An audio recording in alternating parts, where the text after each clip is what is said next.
नमस्ते। Higher education की video lecture section में आप सभी का स्वागत है। हम आज बीकॉम पार्ट 3 ऑडिटिंग सब्जेक्ट के मैनेजमेंट ऑडिट प्रबंध अंकेक्षण को पढ़ने जा रहे हैं। जैसे कि हम जानते हैं कि कंपनीज में जो अंकेक्षण होता है, फाइनेंशियल ऑडिट जो होता है वो कंपलसरी है। फाइनेंशियल ऑडिटर जो है वो कंपनी के चिट्ठी का और लाभानी खाते का सत्यापन, निरीक्षण और मूल्यांकन करता है और ये देखता है कि जो लाभानी खाता लाभानी प्रदर्शित कर रहा है और चिट्ठी में जो संपत्तियों की स्थिति दर्शाई गई है वो वास्तव में वही है कि नहीं। लाभानी खाता लाभ जो दिखा रहा है वो सही है कि नहीं, ये दिखाया जाता है। और चिट्ठा कंपनी की आर्थिक स्थिति का सही तरीके से प्रदर्शन कर रहा है कि नहीं, ये बताया जाता है। जो फाइनेंशियल ऑडिटर रहते हैं उनके उनके संबंध में सारे अधिकार कंपनीज एक्ट के द्वारा निर्धारित किए जाते हैं। लेकिन जैसे जैसे बिजनेस एनवायरनमेंट चेंज हुआ, उत्पादन की गतिविधियां बदली, व्यापार में नए नए नियम और कंपटीशन जैसे जैसे बढ़ती गई, तो सिर्फ फाइनेंशियल ऑडिट ही कंपनीज की रिक्वायरमेंट नहीं रही है। व्यापारिक संस्थाओं को या उत्पादन करने वाली संस्थाओं को धीरे धीरे लागत अंकेक्षण भी कुछ संस्थाओं के लिए अनिवार्य किया गया। लागत अंकेक्षण भी प्रत्येक संस्था के द्वारा नहीं करवाया जाता, कुछ संस्थाओं के द्वारा करवाया जाता है। कंपनी अधिनियम जो है वो वित्तीय अंकेक्षक की नियुक्ति और इसके संबंध में रहता है। लागत अंकेक्षण के लिए लागत अंकेक्षक एक अलग प्रक्रिया है और लागत अंकेक्षण के लिए कुछ सार्वजनिक संस्थाएं या उत्पादन करता संस्थाएं उसको करवाती है। प्रत्येक संस्था को लागत अंकेक्षण करवाने की आवश्यकता नहीं होती है। ठीक है। उसके बाद भी क्या होता है कि कंपनी का आंतरिक संगठन, आंतरिक क्रियाकलाप, प्रबंधन, उद्देश्य, नीतियां, योजनाएं कहाँ तक सही हैं, कहाँ तक कंपनी के लिए गए निर्णय सही हैं और उन निर्णयों का क्रियान्वयन कहाँ तक हुआ है, नीतियों का परिपालन कहाँ तक हुआ है, इसकी जांच की कोई व्यवस्था नहीं है। इसलिए बहुत बार बहुत सी कंपनीज अच्छा लाभ होते हुए भी, अच्छी आर्थिक स्थिति होते हुए भी सक्सेस नहीं मानी जाती है बहुत सारे मामलों में, क्योंकि प्रबंधन कंपनी का एक महत्वपूर्ण पार्ट छूट जाता है। प्रबंधन के क्रियाकलापों का मूल्यांकन और जांच करने के लिए ऑडिटिंग के नए ट्रेंड्स में प्रबंध अंकेक्षण को शामिल किया गया है। आप जैसे सब जानते होंगे कि बहुत सारी कंपनीज जो है वो मैनेजमेंट कंसल्टेंसी फर्म की एडवाइस लेती है आजकल। पहले हम सिर्फ चार्टर्ड अकाउंटेंट्स फर्म्स को हायर करते थे, लेकिन अब मैनेजमेंट कंसल्टेंसी फर्म्स को भी हायर किया जाता है ताकि कंपनी के प्रबंध से संबंधित जितनी भी प्रक्रिया है उसके बारे में हम सही सही जांच पड़ताल कर सकें। कंपनी की प्रक्रिया जो है, संगठन का ढांचा जो है, उसमें कोई कमियां या दोष है तो वो हम देखकर उसको ठीक कर सकें। क्योंकि जो फाइनेंशियल अकाउंट ऑडिटर्स रहते हैं वो कंपनी के द्वारा जो लाभ दिखाया गया है, जो हानि दिखाई गई है, ये हानि वास्तव में हुई है, हाँ ये हानि होनी चाहिए थी, लेकिन वो ये नहीं बता पाते हैं कि योजनाएं, नीतियां कहाँ तक सफल हुई हैं, कितना उनको लागू किया गया है। अगर प्रबंध अंकेक्षण होगा तो किसी हानि को होने से पूर्व ही रोका जा सकता है, लेकिन वित्तीय अंकेक्षण जो होता है वो हानि होने के बाद बताता है कि हाँ ये हानि सही है, ये हानि हुई होगी। प्रबंध अंकेक्षण हानि को होने से पहले ही रोक सकता है, क्योंकि इसमें हम प्रबंध के क्रियाकलापों का और प्रक्रिया की जांच और मूल्यांकन करते हैं। इसलिए वर्तमान परिवेश में बदलती हुई व्यावसायिक परिस्थितियों में प्रबंध अंकेक्षण की आवश्यकता महसूस की गई है। बहुत बार ऐसा होता है कि कंपनीज को सरकार से ग्रांट या सब्सिडी मिलती है अपने व्यापार के लिए। बहुत सारे बीमार उद्योग जो रहते हैं उनको पुनः जीवित करने के लिए उनको फाइनेंशियल सपोर्ट देती है सरकार ताकि उनकी स्थिति में सुधार हो। लेकिन क्या होता है कि वित्तीय सहायता जो है वो बीमार उद्योगों को देने के बाद भी बीमार उद्योग जो है सक्सेसफुली काम नहीं कर पा रहे हैं, तो इसके पीछे ऐसी समस्या हो सकती है कि शायद प्रबंधन सही नहीं है। तो प्रबंध के क्रियाकलापों की जांच होगी, अगर प्रबंध प्रक्रिया का मूल्यांकन होगा और संगठन की स्थिति को अगर परखा जाएगा, तो उससे शायद समस्या का हल हो सकता है। तो बहुत बार प्रबंधन बदलने से भी बीमार उद्योग जो है वो बहुत अच्छा परफॉर्मेंस देने लगते हैं। तो इसलिए प्रबंधकीय अंकेक्षण की आवश्यकता पड़ती है। बहुत सारे व्यापारिक संगठनों को ऋण देने से पहले बैंक या कोई वित्तीय संस्था जो रहती है वो सिर्फ उसके चिट्ठे और लाभानी खाते को नहीं देखती है कि इनका ऑपरेटिंग एक्सपेंसेस क्या है, इनका टर्नओवर कैसा है। उसके अलावा भी होता है कि उसके अलावा भी ये भी देखते हैं कि प्रबंध की नीतियाँ क्या है, योजनाएं क्या है, उनके उद्देश्य क्या है, उनका मूल्यांकन किया जाता है। और ये मूल्यांकन जो है वो प्रबंध अंकेक्षण के माध्यम से ही संभव होता है। कुछ कंपनियां फॉरेन कंपनीज की कोलैबोरेशन से अपने बिजनेस को एक्सपांड करती हैं या अपने बिजनेस के लिए विदेशी कंपनियों का सहयोग लेती हैं। तो ऐसी विदेशी कंपनियां सहयोग देने से पहले कंपनी के फाइनेंशियल स्टेटस के अलावा कंपनी के मैनेजमेंट प्रोसेस, ऑर्गेनाइजेशन सिस्टम को भी जानना चाहती हैं। तो इसके लिए भी क्या होता है कि मैनेजमेंट ऑडिट करवाया जाता है, ताकि अगर हम किसी फॉरेन कंपनी में हम पैसा लगा रहे हैं या फॉरेन कंपनी हमारे साथ कोलैबोरेट करके बिजनेस को एक्सपांड कर रही है, तो उस दिशा में हमको आगे बढ़ना है कि नहीं। प्रबंधकीय अंकेक्षण के माध्यम से ऐसा हम निर्णय ले सकते हैं कि इसमें हमको कहाँ तक आगे जाना है। उसके साथ साथ कई बार क्या होता है कि कंपनी के जो इक्विटी कैपिटल में हम पार्टिसिपेट करते हैं या हमारी भागीदारी होती है, कोई साधारण अंश पूंजी में अगर बहुत बड़ा इन्वेस्टमेंट करना चाहते हैं, तो इसके लिए भी ये भी देखना चाहिए कि प्रबंधन कैसा है, प्रबंध क्रियाएं कैसी हैं, प्रबंधन का परिणाम क्या है, कंपनी का बाहरी वातावरण से या बाहरी कंपनियों से सरकार के साथ कोऑर्डिनेशन और व्यवहार कैसा है। ताकि क्योंकि क्या होता है कि एक कंपनी के विकास में सिर्फ उसकी इंटरनल सिस्टम और फाइनेंशियल स्टेटस मैटर नहीं करता है, बाहरी वातावरण के साथ, बाहरी संस्थाओं के साथ कंपनी का तालमेल कैसा है, ये भी जानना ज़रूरी होता है। तो इसलिए इक्विटी कैपिटल इन्वेस्ट करने से पहले भी बहुत बार प्रबंध अंकेक्षण करवाया जाता है, क्योंकि अकुशल प्रबंध वाले उद्योगों में इक्विटी में पार्टिसिपेट करना या पैसा लगाना घातक हो सकता है या नुकसानदेह हो सकता है। इसलिए प्रबंध अंकेक्षण की आवश्यकता वर्तमान परिप्रेक्ष्य में अनिवार्य होती जा रही है। इसमें कोई अनिवार्यता नहीं रहती है, सरकारी नियम नहीं रहता है, पर बहुत सारे लोग इस तरह से विनियोग करने से पहले, पार्टिसिपेट करने से पहले, सब्सिडी देने से पहले या ऋण देने से पहले प्रबंध अंकेक्षण करवाना चाहते हैं, जिससे कि ये कंफर्म हो जाए कि कंपनी सिर्फ की वित्तीय स्थिति अच्छी होने के साथ साथ प्रबंध व्यवस्था भी सुदृढ़ है, नीतियों का परिपालन और निर्णय निर्माण जो है वो सही समय पे होते हैं, उद्देश्य जो है उनको भी सही तरीके से बनाया गया है और स्पष्ट और परिभाषित उद्देश्य है, ये सब देखा जाता है। तो इसलिए हालांकि ये कार्य जो होता है कंपनी में एक आंतरिक अंकेक्षक भी कर सकता है, पर आंतरिक अंकेक्षण से ये कुछ अलग है। आंतरिक अंकेक्षक जो रहते हैं आमतौर पे कंपनी में धन का, माल का गबन रोकने में सहायक रहते हैं। वो डे टू डे एक्टिविटीज़ को चेक करते हैं, लेकिन प्रबंध प्रक्रिया से संबंधित सारी एक्टिविटीज़ को आंतरिक अंकेक्षण चेक नहीं करता है। तो इसलिए क्या होता है कि बहुत सारे उद्देश्य, कार्य योजनाएं, विभागों की गतिविधियां, विभागों के अचीवमेंट्स जो है या उनकी कमियां, उनकी समस्याएं, उसको आंतरिक अंकेक्षक नहीं देखता है।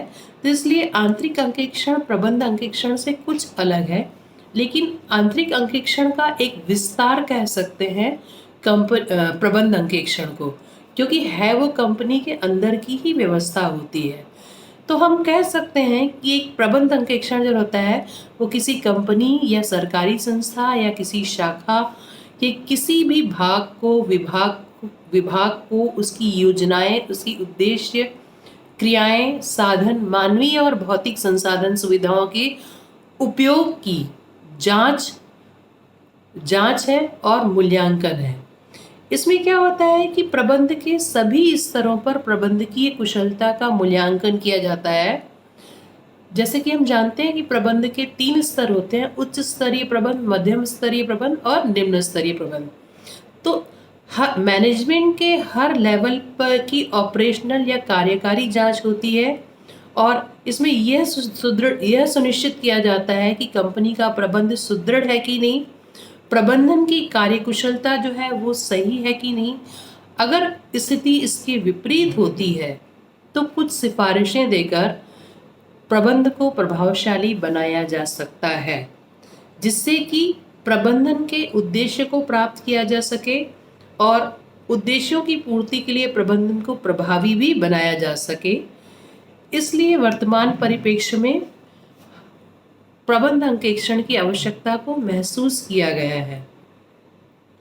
आमतौर पे प्रबंध अंकेक्षण के उद्देश्य क्या रहते हैं? प्रबंध की कुशलता और प्रभावशीलता उपलब्ध करवाना, कि जो भी प्रबंधन है वो कुशल है कि नहीं, प्रभावी है कि नहीं। वो आंतरिक वातावरण जो रहता है, संगठन की आंतरिक व्यवस्था में तालमेल बनाए रखने के साथ साथ बाहरी वातावरण के में भी, मतलब बाहरी संस्थाएं जैसे स्थानीय निकाय रहते हैं, दूसरी कंपनियां रहती हैं, सरकारी विभाग रहते हैं और जो हेड ऑफिस रहते हैं बहुत सारे, या हेड ऑफ द इंस्टीट्यूशन रहते हैं कंपनीज के, सेबी एंड ऑल, उन सब के साथ उनका तालमेल कैसा है, इसके लिए भी ये प्रबंध अंकेक्षण करवाया जाता है। कंपनी के व्यवसाय का सुलभ या सुगम संचालन करने के लिए क्रियाओं की जांच की जाती है कि कौन सी क्रियाएं आवश्यक है, कौन सी क्रियाएं आवश्यक नहीं है, ताकि प्रशासन जो है वो कुशल हो, प्रशासन की क्षमता जो है उसकी कुशलता में वृद्धि हो। सभी स्तरों पर प्रबंधकों के कार्यों और दायित्वों के निर्वहन की जांच और उसमें उसका परफॉर्मेंस बढ़ाने के लिए उसमें सहायता भी की जाती है। आंतरिक संगठन जो रहता है उसका कुशल संचालन कैसा हो, इनपुट और आउटपुट के बीच में बराबर तालमेल हो और इस उपलब्धियों का मूल्यांकन किया जाता है। इसमें कंपनी में या प्रबंधन के जितने से संबंधित जितने भी कर्मचारी रहते हैं उनके अधिकार, कर्तव्य और दायित्वों के निर्वहन के लिए भी यहाँ पे सहायता दी जाती है, ताकि सभी कंपनी में कार्यरत जितने स्तर पे जितने लोग हैं सबके साथ अच्छे संबंध बने रहें। यह भी प्रबंध अंकेक्षण का एक हिस्सा रहता है।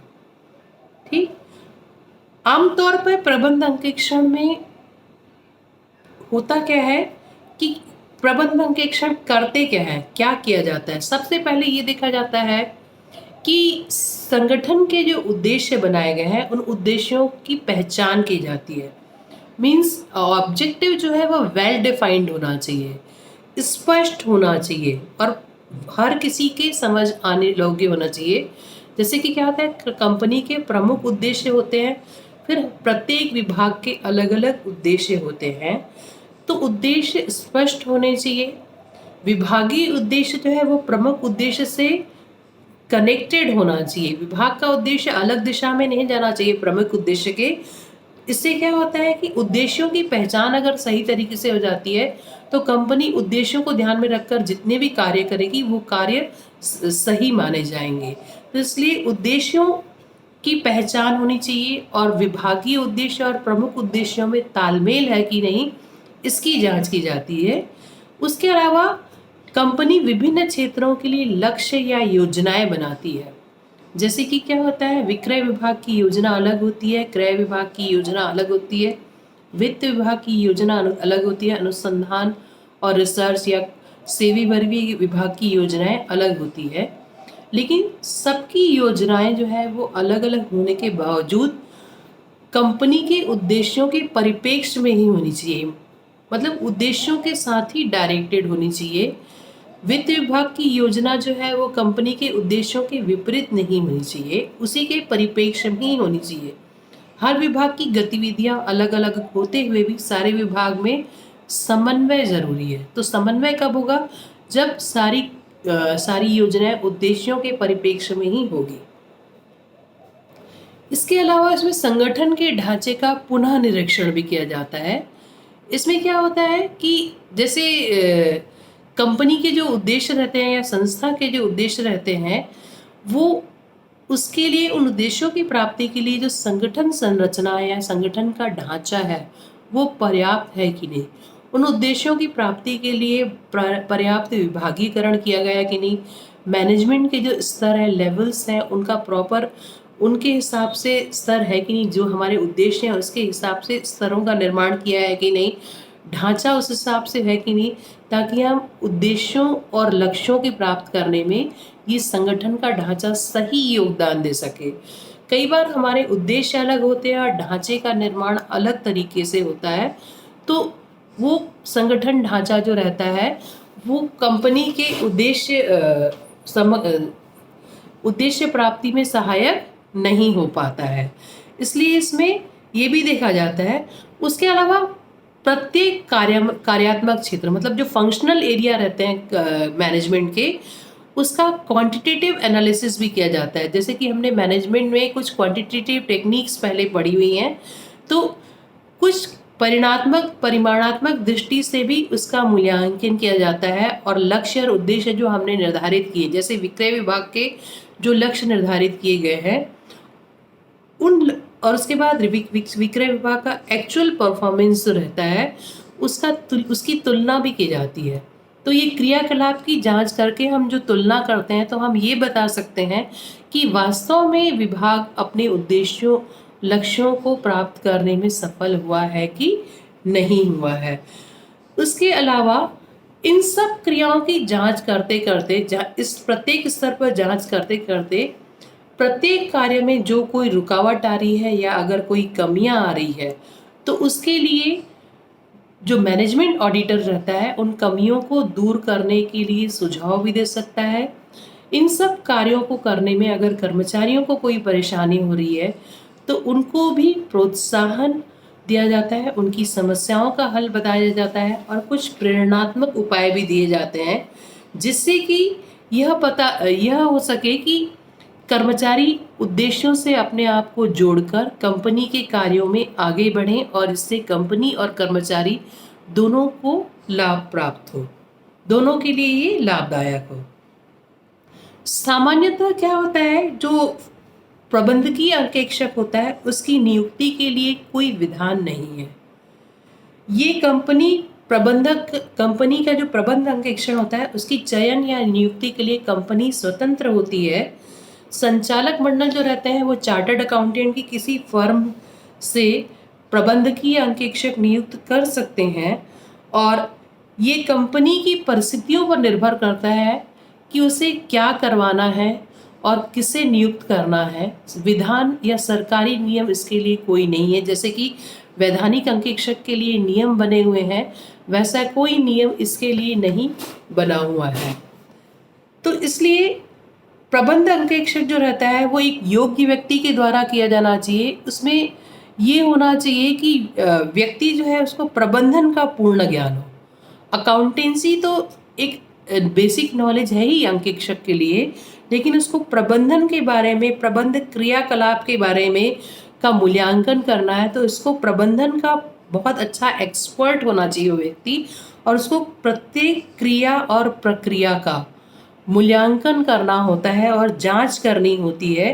तो इसलिए विशेष व्यापारिक परिस्थितियों में कंपनी के लिए क्या सही होगा, क्या गलत होगा, ये जानने के लिए कंपनी को ऐसे विशेष प्रबंध अंकेक्षकों की नियुक्ति करनी होती है और इसके लिए मैनेजमेंट कंसल्टेंसी फर्म की सहायता ली जाती है।